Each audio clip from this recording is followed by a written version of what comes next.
chào tất cả các bạn.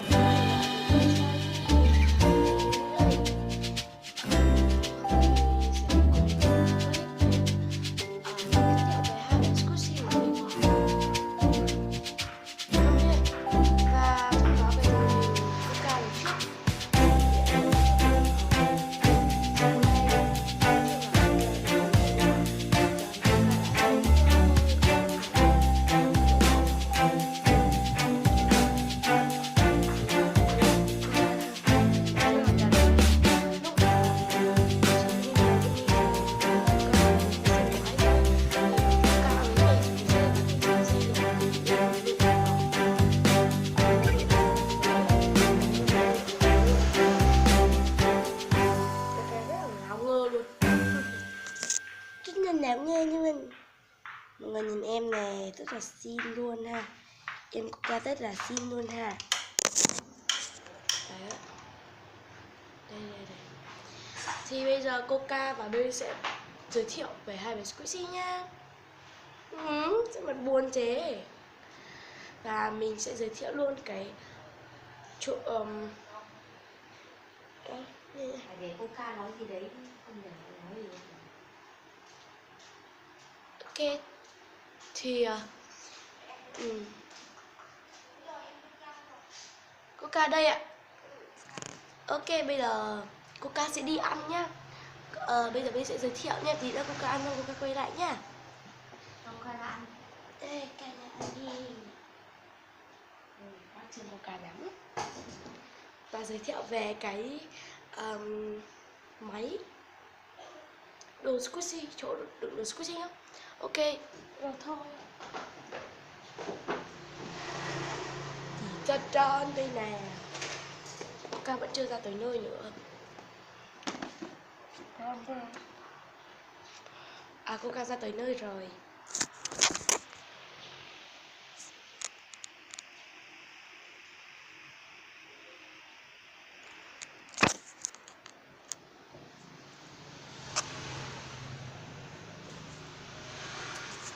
Ok, không đi ra đường đâu nhá. Đây.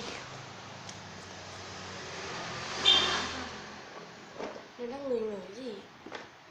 Có ăn. Thấy xương phát động luôn. Thì trong đây Penny đã đựng cái kéo, bông và hai bé Squishy, ba bé Squishy màu. Nó đã có cả băng dính đấy, băng dính to đấy. Ok, thì bây giờ mình sẽ bắt đầu giới thiệu nhé. Mình giới thiệu một bé Squishy từ phần này nhá, từ phần 3 nhá. Đây là mấy bé panda. Mấy bé Squishy kia đã bị tuyệt chủng rồi, và cả bạn nước play YouTube nữa.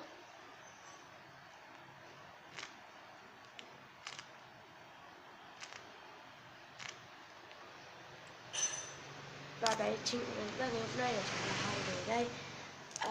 Đây là miếng cắt đang dính nha.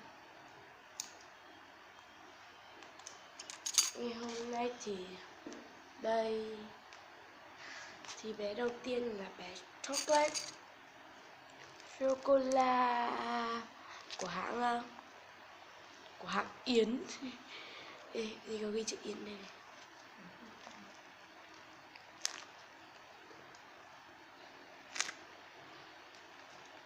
Ui giời, Coca nhai xương kìa.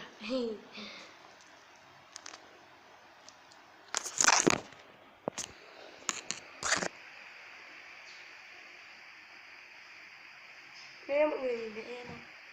Đây em đi đấy. Rất là yêu. Và Squishy này là Squishy làm thứ hai, thế là không được đẹp. Squishy thì cũng hơi cứng một xíu. Squishy tiếp theo là một em Squishy bên đây cực kỳ thích. Và Squishy tiếp theo cũng là Squishy cuối cùng rồi. Đang đây cũng là một bé chocolate. Tuy nhiên bé này thì bên thấy đẹp hơn nhá. Đây có thể so sánh đây. Và bé này mình cũng cho chị nhiều hơn nữa. Bé này thì Penny có vẽ một cái hình con gấu ở đây. Và bên này có ghi chữ chocolate. Mắt bạn nào mà nhìn thấy rất là tốt rồi. Bên dưới này nữa nè. Dưới đây bên này cũng có cây nhưng mà không hiểu sao tô màu vào nó bị mờ mọi người. Ở đây là phần chocolate. Thì thường là bóc cái phần chocolate ra thì nó sẽ không bao giờ được bằng, trừ khi các bạn cắt bằng kéo.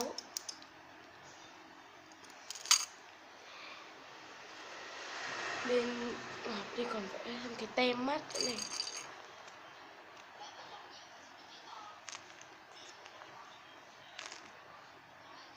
Bé lại rất là slow luôn, không phải thiếu bông đâu nhé mọi người nhá, đi cho rất là đầy luôn.